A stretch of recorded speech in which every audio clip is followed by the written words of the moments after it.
friends. Welcome back to the Broken for Better podcast. We're Kurt and Danette Share, and we're just so glad you're here. I have a question for you. Have you ever gotten to a place in your marriage where you just feel like, man, I don't know, but I feel like we are stuck? We haven't. We have not. Yeah, we Let's be real. We have. I think we have for sure. Yeah, you get to that place in marriage, you just think, man, I don't know, but I feel like we are just so disconnected. Like maybe we didn't necessarily get in a huge blowout fight, but I don't feel close to my partner. Today might be the episode for you. We're joined by Dr. Lee Baucom. He's a PhD level marriage coach with over 30 years in helping couples rebuild after deep crisis. We probably could have used him. Probably could have used him. He's the creator of the Save the Marriage System, author of several relationship books, and the voice behind a powerful message. It honestly feels like a light bulb for a lot of couples. Yeah. One of the things that I love about Dr. Lee's work is that, he states the marriages don't necessarily fall apart overnight, right? It's this slow, methodical thing that happens as couples just accidentally hit that pause button. Whatever that season is, we just get stuck. And we have every intention of coming back, right? We have every intention of getting close again. But if we aren't putting tools in place, that pause button, if you will, can last weeks, months, and that turns into years. So today we're going to be talking about how to unpause your marriage and why that disconnection matters, how we can connect again, and how even one person can begin that shift, even if both partners aren't a part of the shift. So grab your coffee, take a break, and let's jump right in. Dr. Lee, we're so grateful to have you today. Thank you for joining us. Kurt, Danette, thank you so much for having me. I'm excited to be here. I feel like you've just said it. We can just say, yep, we've got it. Let's. Well, right now, our people are like, wait, they've got a doctor on the show? Wow. This isn't just Kurt and Danette. It's normally two best friends on a couch have a conversation. Today, we're doing it big style. That's right. Dr. Lee, if you could just tell us a little bit about you, let our people know kind of what you shared with us, how you got started, where you got, a little backside to who you are. Yeah. So let me tell you how it ended up being couples that I wanted to work with. I'm fast forwarding to go backwards. So you're right. I got the training that you talked about, but when I was a kid, I watched my extended family implode, explode, depending on how you look at it, from divorce. I had an uncle that was married 5 or 6 times. I'm not sure one of them whether it was a marriage or not, but they all ended poorly until his last one. And then I had an aunt that had multiple marriages, another aunt that had several marriages. And so part of what I watched was the destruction of that. I watched really at least 3 generations. I always talk about it as there's actually a 4th generation effect to that, but the 3 generations, I watched my grandparents really going through it as their kids were in pain. I watched my parents as their siblings were in pain. I watched my aunts and uncle also in pain. That's 2 generations. 3rd generation, I have some cousins that I don't even know where they are because the divorce was explosive enough that they had to break away from the family. And so there are several I don't even know where they are. Then I watch, for my own practice of watching people make choices about how they bring kids based on and that's the 4th generation. So fast forward to the end and then we'll come back. For a long time, I saw couples premarital before they got married. If they were getting married in 7 places of faith in my community, they had to come through my office for 3 sessions. And they often came from broken families and would tell me that changed what they thought about having kids, when they would have kids, what they were going to do about that. So there's the 4th generation from a single divorce. I didn't really think about that until years later, after I'd already finished my training. I'm like, why do I always want to stick my foot in this marital thing? What is my deal with these couples, right? So in college, I knew I wanted to do some type of counseling therapy. as a profession because that was who I always was. I wasn't the popular kid. I was the confidant when I was in high school, even in college. People coming to me with their troubles, and so I went to graduate school, went to seminary, and specialized in pastoral counseling. And part of that training is both as individual therapist and marital therapist, which is kind of rare. I had great mentors in both areas, but I found myself continuing to move towards the couples work. The problem was marital therapy as a profession doesn't have a great track record in success. And so I got kind of to this point where I went, what are we doing wrong? I mean, couples are coming to us wanting help. Why are we as ineffective as we are? And that led to me going, so what is effective? And that led to training as a coach, and finally saying, in some way, I often say I'm a recovering therapist, that I don't do that anymore. I do the coaching piece, but in actuality, by the time I hit practice, I was already transferring my approach, the counseling training I had, but I carried it out as a coach. Hmm. Excellent. That's amazing. I, So, Go ahead. sorry, I was going to ask so you have 30 years of doing this, you know, if you were to look back over the last 30 years and you could tell that couple in year one, and possibly this could be kind of a two-part question, how has that changed for what you would encourage the couple that comes in that says, man, year one, if you could grasp this, because we have a lot of young couples that we get to coach. And so if you, year one, were able to grasp this, it would be this one tool to hold on to. And how has that changed over the last 20 years, or the last decade? Yeah, so there are pieces that are consistent, and I hate to say it, but I have to age myself further. I've been doing the clinical stuff or the coaching work for 35 years, so it's been So not 20 years, 35 years. we're 3.5 decades into this, and I'm still watching the same mistake made. So this is it. Being a team, right? So in my Save the Marriage system, I talk about being a we. That may sound very similar to something that has been true in faith traditions of two becoming one. We are in this together. And yet that is the single biggest mistake I see people make is they don't do that. They don't make the transition.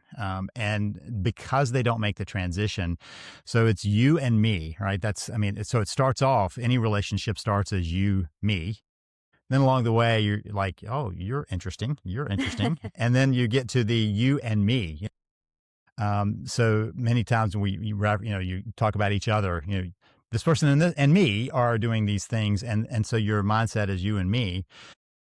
If you don't make that transition, and really the way you make that transition is because you say, I'm in this for the rest of my life, which may sound suspiciously like a paraphrase of our marital vows, till death do us part, right? So you've Right. got this set up, and if you don't make the pivot, two people who are not seeing each other as we're on the same team become you versus me, and that's the problem.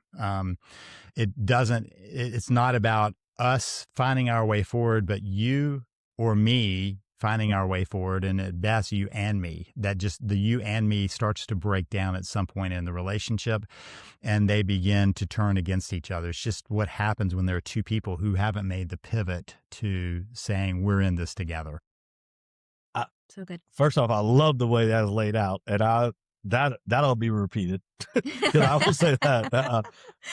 What's interesting to me, Lee, is that I feel like, when we sit with those young couples, that the world's in front of them, right? It's all butterflies and rainbows. In their mind, theoretically, they are a we. Now, in language, you and me are doing this, we're going to do this. But I think mentally, this tying the knot and approaching this world, they think we are a we. So I love the fact that they never go from that you and me to we.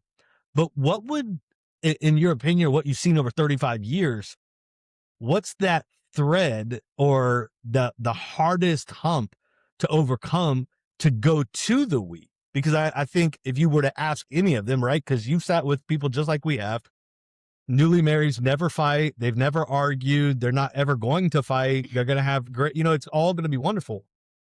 But then there's this thread, and I love the way you said they never got to the weeds. So what have you seen, or what would you say, wow, this is maybe one of the biggest hurdles to launch into that weed? Yeah, it's a great question. I think a lot of it is not understanding what that would mean. So, seeing all those couples come through my office, and I don't know how many I saw because they had to come 3 times. And here's the thing: every single one. So, if I were to walk down the street and say, "What are the chances of success in a marriage?" and people are going to give me something around the 50-50. It's not quite that, but that's what most people are going to think. Okay, so it's 50-50. And they confidently are going into marriage and confidently step into that statistics and the reason is because they think they've already beat the statistic. They think Mm. they are. So I would ask, so what's going to carry you through? Oh, we have real love. I've heard that a few times, right? Yeah. Yeah. Oh, yeah. So Yeah. they're so convinced of this, right? And so a lot of places were like, I think you need to see them more often. I said it's not going to be effective because they are so resistant to hearing because they think they've already beat it. They've already got it. So what I'm trying to do in those 3 sessions is a get to know you to the depth that when they hit that first bump, they don't wait until the 5th or the 10th bump. They come in and say, "Hey, we need some help on navigating this." So I'm trying to make it an early warning system for them of this. So come see me, and I would say come in 18 months, a year, 18 months. Just come back. Let's just have another conversation. And a lot of times they wouldn't do that, but they would remember me at the 2 or 3 or 4 year mark, and they would come in before it was so deeply ingrained. So here's what's not ingrained in them: thinking in that we mentality across their whole life, because we've been raised as the got to take care of yourself, look out for yourself, that individual model. And this is a joint model. So the 5, and this is going to be very familiar with you, but there are 5 big conflict points for couples: kids, religion, in-laws, sex, and money. And now I would say religion and politics, they kind of go hand in hand, right? Because those Yeah. deeper conversations, all of those are places where the question is, are we thinking as a team in this? You don't have to be on the same page, but are we thinking as a team? So let's take a simple one: money, because that is the number one reason that people come in to an office. They're fighting about money. And I had a colleague long ago who said, if they're coming in fighting about money, it is not the money. And so what it is our resource versus your resource, my resource. So that's, um, the people who study the psychology of money have a term. It's mental accounting. Mental accounting is when you make divisions where there aren't actually divisions. You're making Mm. it up in your head. So your money, my money is a mental accounting of the fact that a household has a resource coming in and a resource going out. That's it. We have resources coming in, going out. It's not how you keep track of that. You might have separate accounts or whatever. It's not how you keep track of it. It's how you think about it. Our resource versus yours or my resource. And if it's not our resource, you're going to struggle about it. That is going to be a point of struggling. And I always was entertained with how people were thinking about their money. Because I would ask, what are you going to do with your money? And they had the most, I couldn't have tracked it in my math class back when I understood any math, the way they would describe the percentages they came up with and how they were going to divide. I'm like, not going to work. Yeah. I'll just tell you, it's not going to work long term because it keeps you from going our resource. You're dividing it out. Yeah. So good. You said something that's very interesting, because everyone who has talked to me knows I am a huge opponent to the dividing of resources, bank accounts. But I like the way you just said it. I don't know that I'm necessarily opposed to the division of bank accounts as I am to the division of the thought process of Exactly. this is his and this is mine, and I do this with this and he does that with that. Right. Because I think I try to tell them, like, you're sowing seeds of division and discord eventually that are going to reap a harvest that you don't want. But I love the way you thought. Maybe it is just changing the thought process, not necessarily the practical application of it. Yeah. Well, there are some reasons, practical reasons in a very complex world that we live in for asset protection that somebody might do that, right? And so I had a doctor friend who said, we can't have it as a joint account because I have liability issues. An attorney friend said the same thing. So those are practical reasons for dealing with complex issues, but how they think about it was more my concern. Yeah. Correct. Yeah. No, that's huge. So you have a couple that, right, finally have hit that speed bump, because everyone's going to hit speed bumps. We've hit potholes, speed bumps, mountains, you name it. Yeah, We've I'm hit not. them. We've hit roads that were blown apart. That's not about us, but nonetheless, we've hit them, right? So Actually, while we have you on here, doctor, we like to just take some time. this is actually a free session for us. No, There you just go. kidding. So they've hit that speed bump. They feel like they've hit the pause button. This certain couple who This will remain certain nameless. couple. Hey, and I'm like, Not wow, us, that guys. sounds a lot like us. Yeah. It's not us, but how can a couple tell the difference between just a normal busy season, a normal man, we're just married, we're just human, and an actual, okay, we're disconnecting. In your opinion, what would that how do they know? I think couples always want to know, man, we like to compare, right? We'd love to look at everyone else's life and say, man, are we normal? Is our marriage okay? What would you think would be that one thing that you're able to say, man, that I think there's really a help you need help to get past that pause button. So let's talk about the pause button. That's a term that I've used for years for that. Just it was kind of I coined that to say this is what I see happening that leads to everything else. It's the cascade. Yeah. So the pause button is this. People get married so you have this rather energetic, let's get together, right? I mean, that's what happens at the beginning of a relationship. All your energy, all your focus, everything is on this person. And you go, I want to spend the rest of my life with this person. So let's have this, 45-minute, 50-minute, maybe an hour-long ceremony. And you walk out and you are now tied together for life. I remember walking down going, that was it? It's life now? Okay. And off you go, right? And Right. no owner's manual, just figure it out on the job. And so you do that, right? So what do you do after you get married? And maybe if you're fortunate to have a honeymoon, you have to get back to life. And there is the beginning of the shift for a lot of couples. And it doesn't happen instantly. It's not the next week. It is when something else comes on the scene. So typical kids, job, some other thing out there, but kids and jobs are the big ones. So a couple will say, okay, we've got us now. We got to put this energy we've been putting in each other. Now we got to go do some life. And now we're in this, we're in the house, and you have kids and you go, okay, we got to be parents. And I hear that languaging, I hear couples that before they were talking about my spouse, my whatever, and now they're going, the dad, the mom. They're using terms of parenting for each other. And they're thinking in terms of that. So you go, okay, in order to take care of this, I've got to hit the pause button on our relationship. We'll get back to us. We'll get back to us at some point. And the problem is relationships can't be paused. Science fiction, you're going to Mars, whatever, and they put the people in suspended animation and send them off and you're supposed to wake up as if nothing has happened at that point. And it doesn't work in the science fiction movies. There's always a malfunction, right? That's part of the plot line, but it also doesn't work in marriage. You can't put a relationship into suspended animation. There are two possibilities for any relationship. They're either growing and expanding. Now, we're not talking just about marriage, but any relationship. They're growing and expanding, or they're shrinking and dying.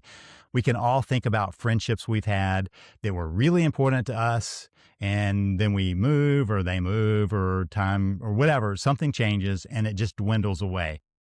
That's what happens because you didn't maintain a connection with that person. Well, the same is true in a marriage, except for it's much more pointed and much more important.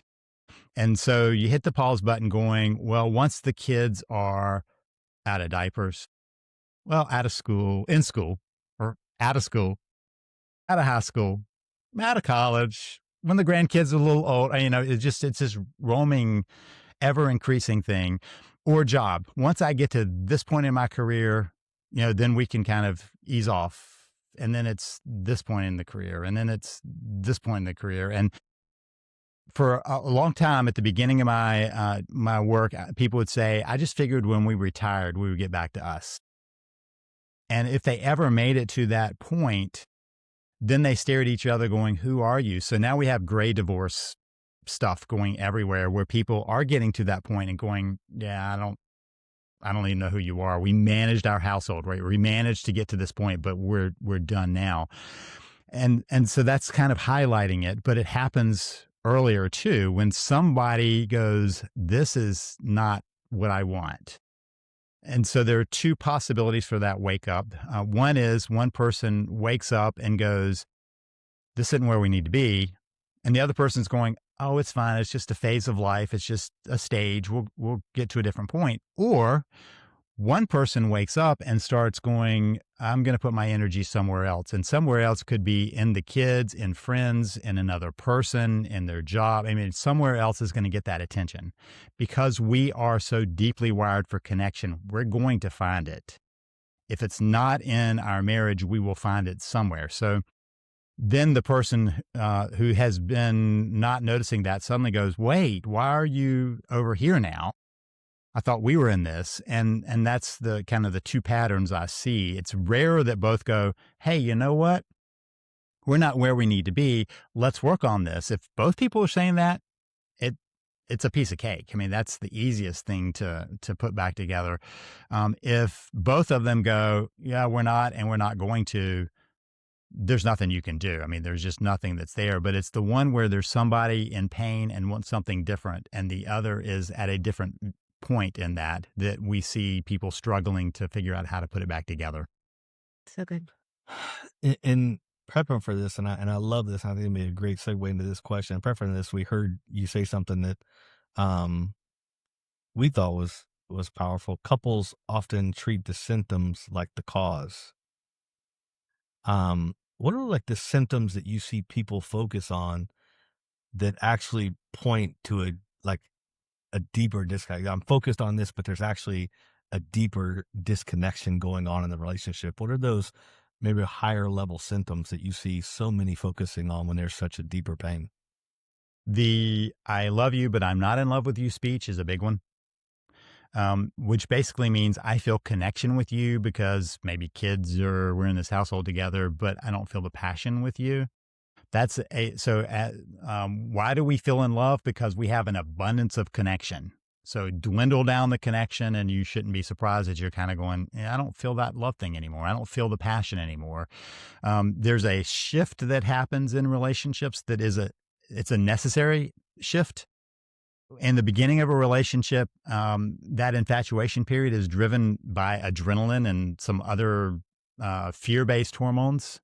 That is kind of like I'm obsessed with this, and then it shifts. Partly, I mean, there's a kind of your body can't do that for so long, right? It's gonna have to make a shift because you can't hold adrenaline indefinitely. Correct. And Right. so that's when the kind of the infatuation period passes, and then you have to go with an endorphin based. So how do you trigger endorphins? It's by taking action, by doing something. So I can trigger endorphins by being loving, and that makes me feel loving, right? And so the disconnection, we've unwired that. So a big one is I love you, but I'm not in love with you.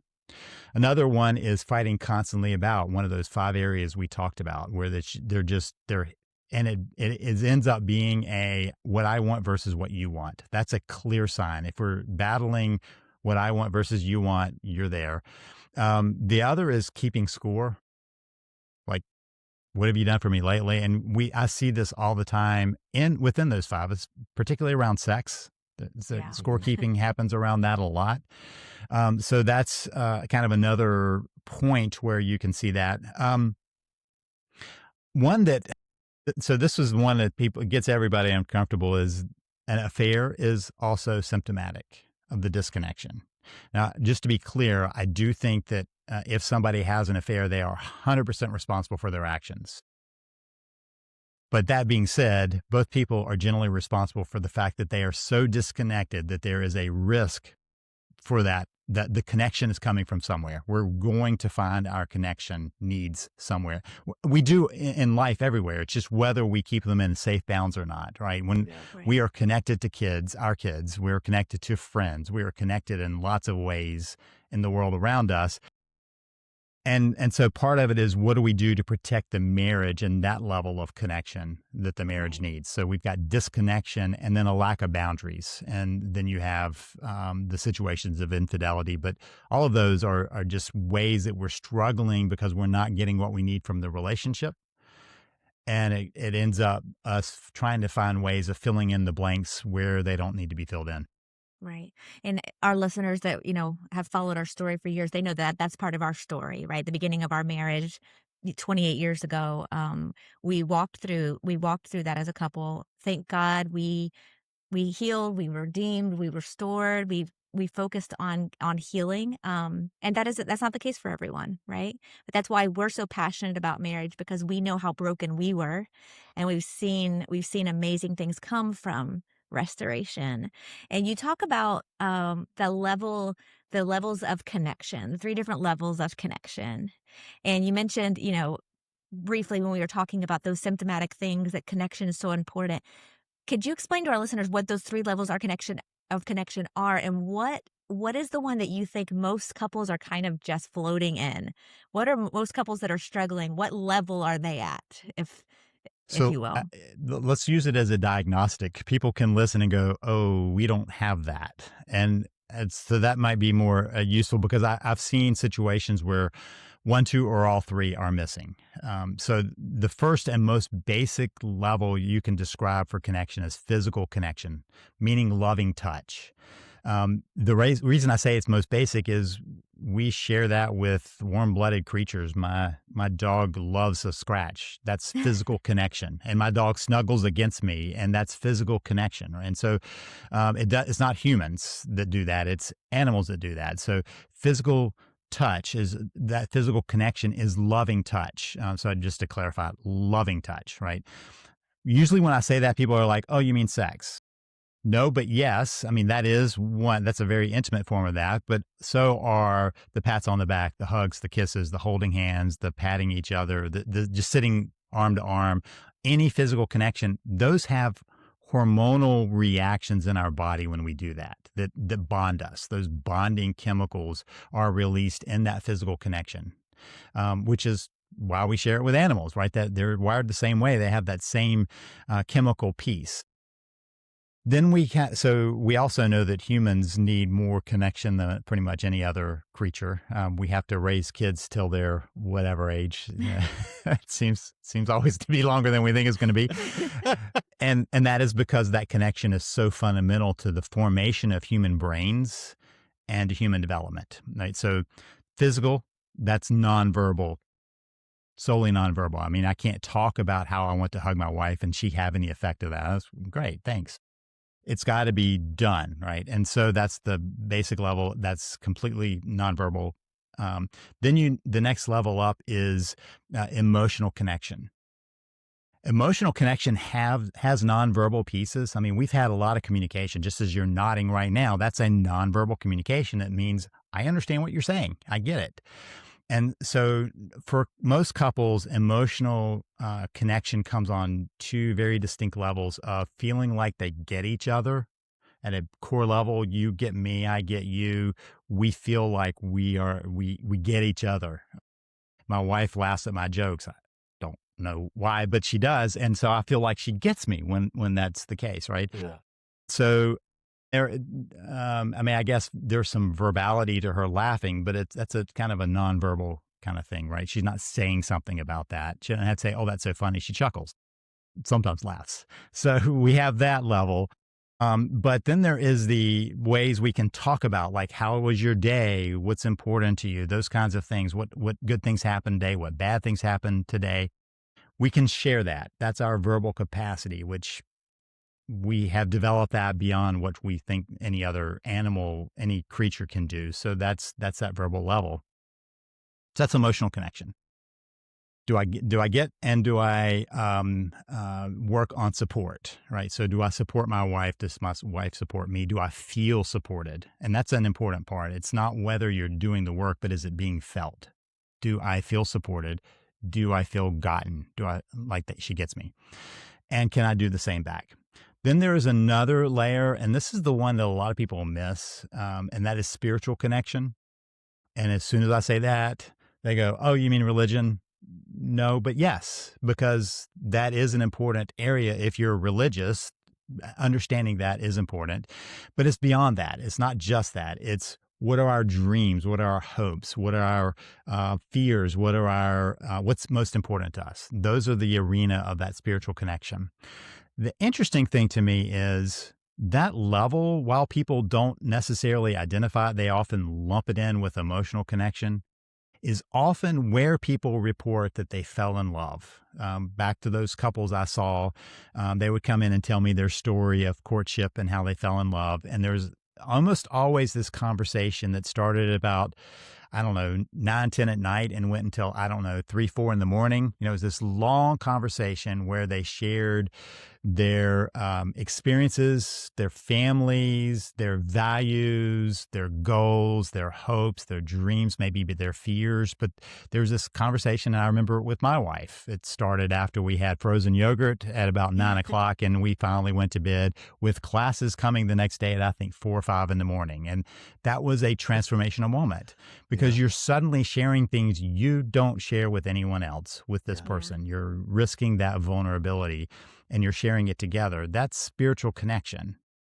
And then you kind of go, okay, well, we got that check mark, you know, and you think it's that emotional vulnerability, but there's another layer because those pieces change. What somebody wants out of life when they are 25, 30, and what they want out of life when they're 45, 50 is very different.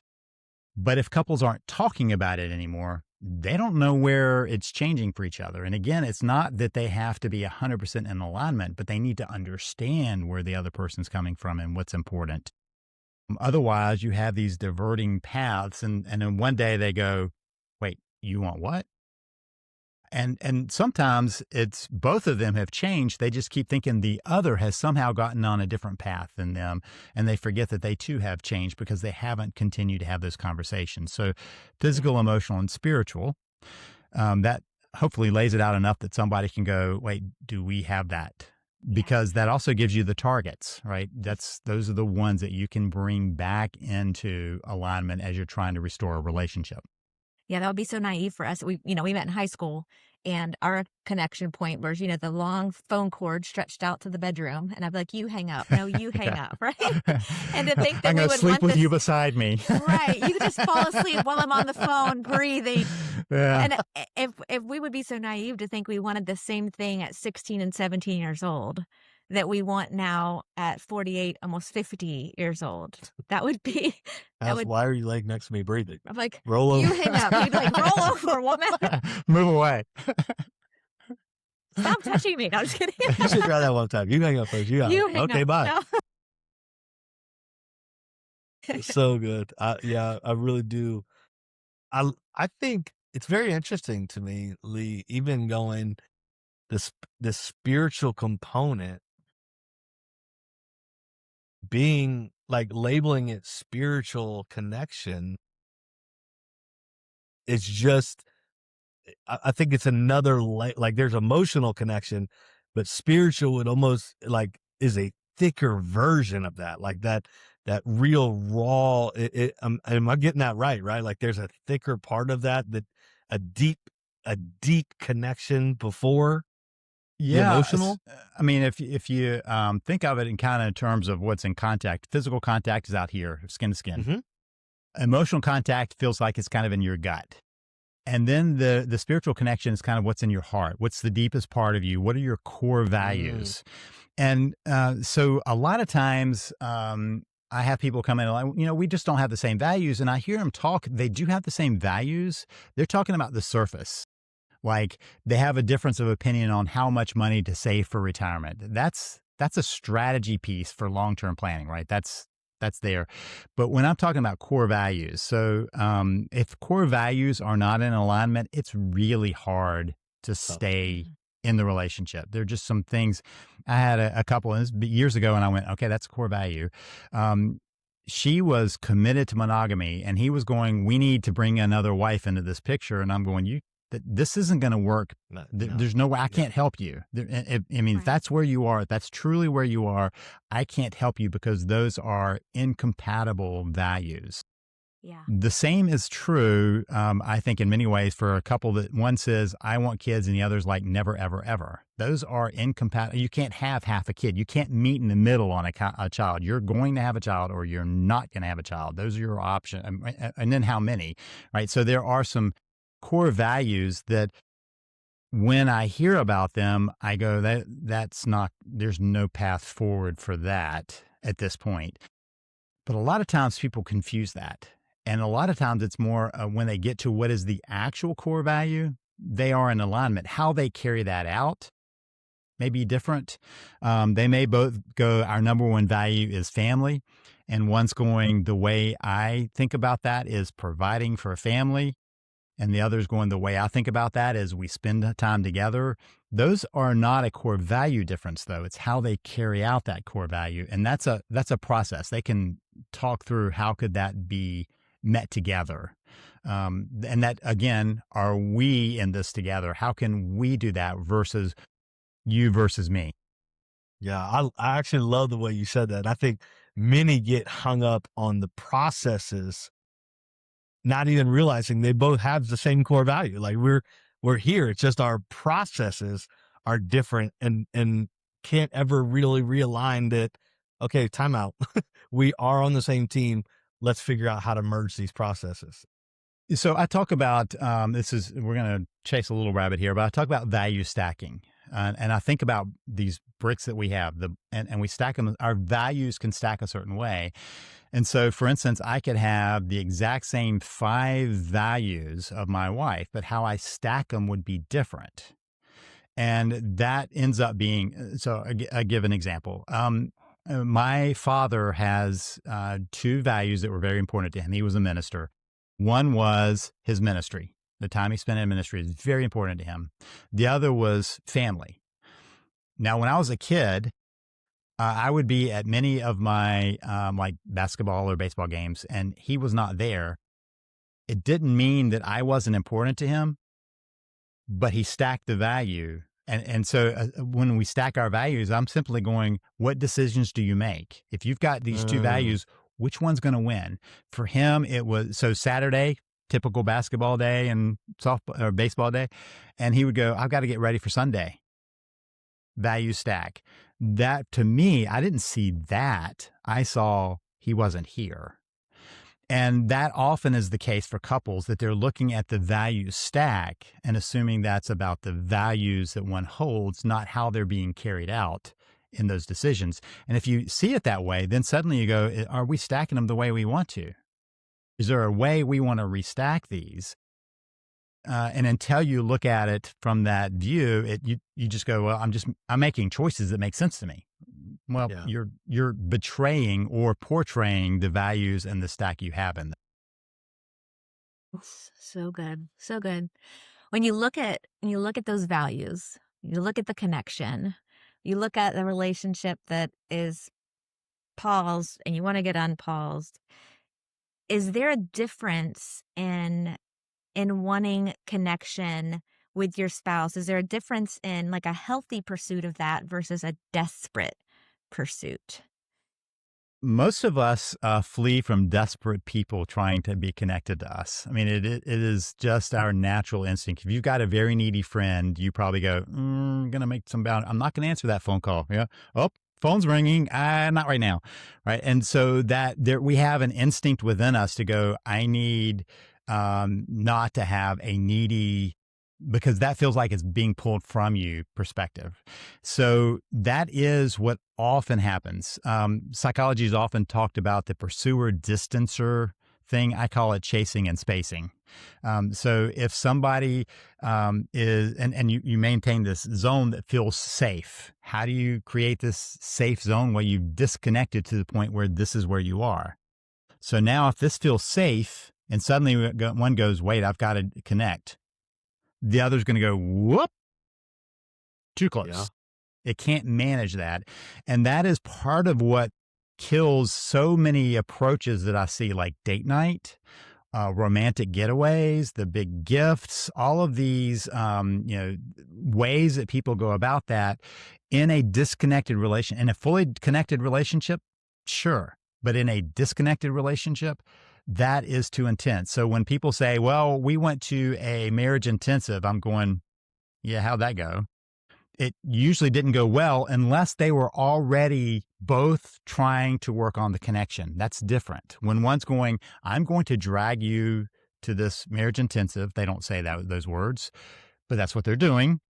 And then the other person is expected for the next, 72 hours to be side by side with this person that they feel the disconnection. The person who is scared about losing them is happy with that. The person who's scared about being too close is not at all happy. And you have this kick out. That is part of why marriage therapy has problems. It's often one person dragging the other person to therapy, hoping that the therapist is going to convince them of that. And so you're creating too much intimacy too fast. So you have to find a way. So if you've got a chaser spacer pattern, you want to be the pacer.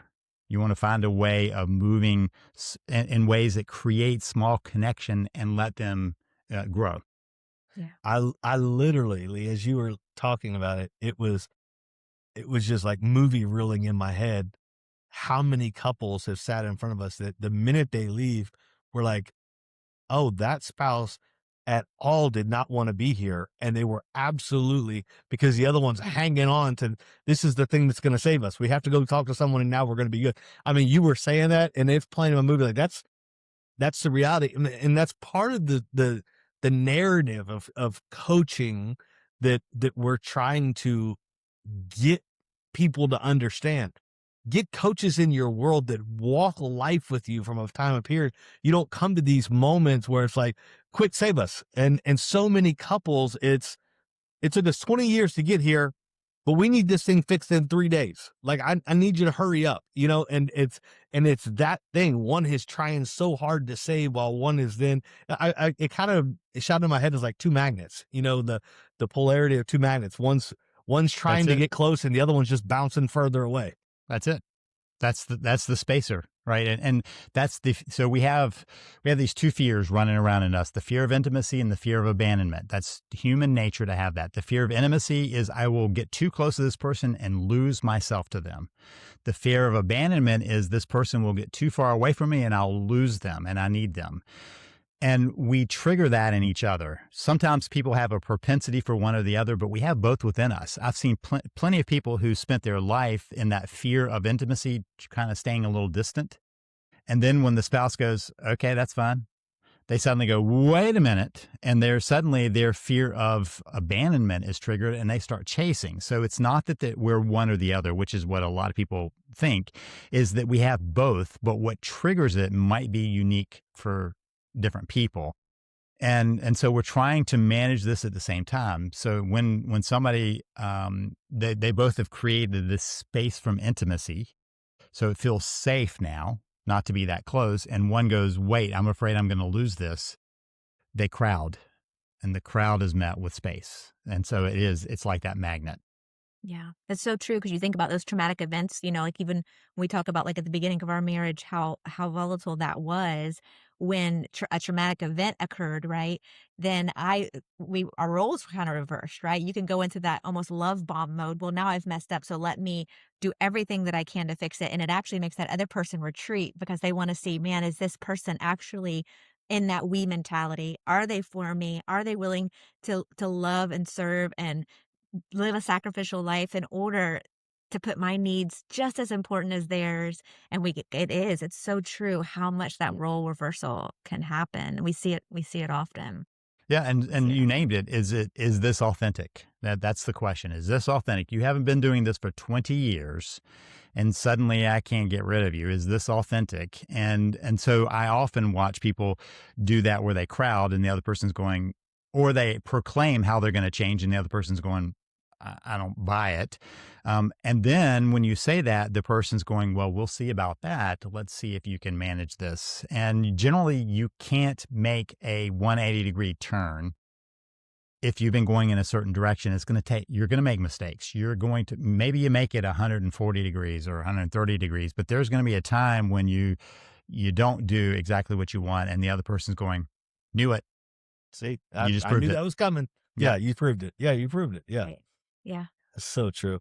Uh, well, along those lines, I mean, I love when you said, somebody's been working for 20 years. What encouragement, just that shot over the bow, if you will, to the spouse that has that thought, like, man, I've been doing this so long, I'm tired, and they're just not changing. It's just not. What encouragement do you give that person? So there are some ways that you can start slowly rebuilding the connection and the person recognizing what's going on. That deep need for connection is there. So the person who's going, I'm not interested, it's often because they don't trust that they're going to get that need met. If they get it consistently, they begin to trust that that might be there. So I've often said, that, we can talk about hope in a minute, but I've often said that I would rather have a hopeless spouse than a spouse who is hoping in something else. They're looking elsewhere for what they've turned their hope away. That's a tough one because now the hope that we as humans want so deeply has now shifted. If they're hopeless, there's a place where you can fill in and restore that, and the hope begins to turn back towards the relationship having that potential. You can't go from, 0 to 60. You can't do 180. I'm doing a lot of math there. You can't do a 180-degree turn, and you can't go from 0 to 60, but you can start slowly, right? You can change course slowly over time and bring them back into the process. And at some point they go, okay, I'm willing to step back in because I see consistency in this. Or because I go, wait, I'm getting this need met. I'm feeling this connection being met. That often is a subconscious piece. I mean, we don't walk around going, let me judge how connected I am feeling right now. We do that. We just do it subconsciously. And so we're going, where am I getting my needs, right? That's our looking around. Where am I getting my needs met? And if you can begin to meet that in that area, then suddenly it doesn't have to be somewhere else. Yeah. That's so good. That's so good. You called some Mm. of your strategies, um, you call some of them relationship judo. Relationship judo. We did Yeah. some deep diving on you, You Dr. sure Lee. did. When you talk about relationship judo, what do Yeah. you mean by that? So I I did liked it. jujitsu. I was like, I think that means we're supposed to fight in the back. I think that's what Yeah, that that's means. right. Wrestle. Go wrestle. Wrestle. Yeah. Yeah. I mean, it's not bad, but I did jujitsu. Oh, really? Okay. Yeah. And so part of jujitsu was using leverage points. And so the whole idea was you didn't need to be the stronger. You need to know where the points were to leverage or to push. In fact, in jujitsu, one of my clear clues that I was not doing the technique right was I was doing work. Like I was trying to muscle it through rather than trying to find a more gentle way of using leverage. And so that's the same kind of thing. If you can find points of leverage, and I don't mean this manipulatively. I mean, I was going to say, because there's a fine line of that, right? yeah. Yeah. So what you're trying to do is go, okay, where, for instance, love languages is this. This is a technique of going, how can I speak more clearly into the way you feel loved? Secondarily, I mean, just say there's a shadow side to love languages I don't think has been talked about a lot, and that's when it's used manipulatively, where you're trying this kind of that love bombing idea of you're going, okay, I got your number, and you're doing it manipulatively. But if you're using it for what Gary Chapman really meant, it's to be able to speak how the other person hears love and hear how they're speaking that back. It's the bilingual piece. And can I be more loving in my actions? I had somebody the other day who said, my spouse says, you're not speaking my love language. You have to speak my love language for 6 months. And I'm like, that's a twist. That's never in there. I never read that. That's Hey, manipulation. but you know what? You know what, Lee? I like it. I think I like it. I know what mine is, and I think I like it. Do you now? Yeah. So can you imagine what his love language is? Gary talks about the confusion between touch and sex pretty regularly in his. Enough of that, Lee. We're not talking about that. We're talking about 6 months. 6 months. And so if both people, though, just to bring it back, if both people are going, let's speak each other's love language, I'm all for being able to say, this is my love language. This is what I would like. That's great. But when somebody says, you're not, so I'm not going to do anything, that's just manipulation. And if you're saying, let me see if I can reel you in by speaking your love language, that's also manipulation. Instead of going, can I actually learn to speak your native love language? And can I hear it from you? Can I start looking for the ways that maybe I've missed them trying to show love? That's a leverage point, right? That instead of going, I'm going to do all 5 all the time, you're going, wait, 1 will give me more feedback. It doesn't mean, so my wife says, I like all 5. And yet I happen to know that there are some primary ones. And the problem is when you're falling in love, you yell all 5. I mean, you're doing everything you can to prove your love. And then it starts peeling away until you're back to the one that is most native your tongue and native your language. And if they aren't a match, then you're missing the translation. You're suddenly going, you're not speaking love at all. And how can we get back to that? Yeah. So good. So good. I love the judo thought too about that, like the pressure points and trying to stronghold and trying to push your way through. And, so many couples do. I think we just try to barrel through. We just try to make our spouse see it. We love bomb, all of those phrases. Right. But, it's so good. I watch a lot of UFC, and so it resonates very well of those guys that are very good at that. And you can watch certain guys put people on the floor in a second, and you watch other guys wrestle and try and expend energy to do it and can never get them down. Right. And I mean, it's such a real visual of what that looks like to me. Yeah. So good. So good. Listen, you just released an app. We want to talk about it real quick. The Unpaused app, who's it for? What does it actually do to help couples? And here's the thing, y'all that follow us know we're going to post all these links and stuff in our comments and in the notes below. Yeah. So you'll be able to get all this. We encourage you, go check all this out. It is more resources than you could ever imagine and beneficial. But talk to us on the app, because the app is the thing, right? So I want to let us in that world a little bit. Yeah. So let me distinguish it. The Save the Marriage system is for those whose marriage really is in crisis, like active crisis, and we got to find a way through. The Unpause app are either they've gotten past the crisis or they just are going, yeah, we're not where we need to be. We need to get this going before we're at a crisis point. And so the Unpause app, it's unpauseyourmarriage.com, is designed to help people first understand what's going on. There's a knowledge base to it, but there's an application basis to it. One of the things I truly believe is that we want to create systems in place that are the ones that drive our actions of love. I've had this conversation where I'll say, how's your system going? And people will say, I don't have a system. And my response is, that's a system. It's just not working for you. So we need to, so true. Work on that. It's delivering exactly what you've designed it to do. So can we design something else? And so the app is designed to have you do a process. Well, first there's the learning process, and there's an assessment process, and there are some exercises in it. And that at a core piece is also a twice a day check-in of how do you want the day to go that you do in the morning, and how did it go? How did that work out for you in the evening? Not so you can go, bad me, I didn't do my job, I messed up, but to say, how do I want to change that for tomorrow? It's a reset, right? The next day is a reset. and it helps people begin to build the habits of connecting, the habits of relationship. And so the whole app is designed to walk people through that on a daily basis so that they actually get the systems in place and the habits in place that support the love they want to have in their relationship. That is beautiful. We actually got to a point in our marriage, our kids are getting married, moving out, and I remember we were sitting at a date night and looking across from each other. We do this every day. We help other couples every day, and so we began to talk about work all the time, and I was like, "You know what? I didn't have the pause app. I wish I'd had that at the The time." Unpause app. The Unpause app, We sorry. had the pause app. We had the pause app. Most people have We were that one pushing built in. So we had the pause app, but we were sitting at dinner and I said, "You know what? This isn't working.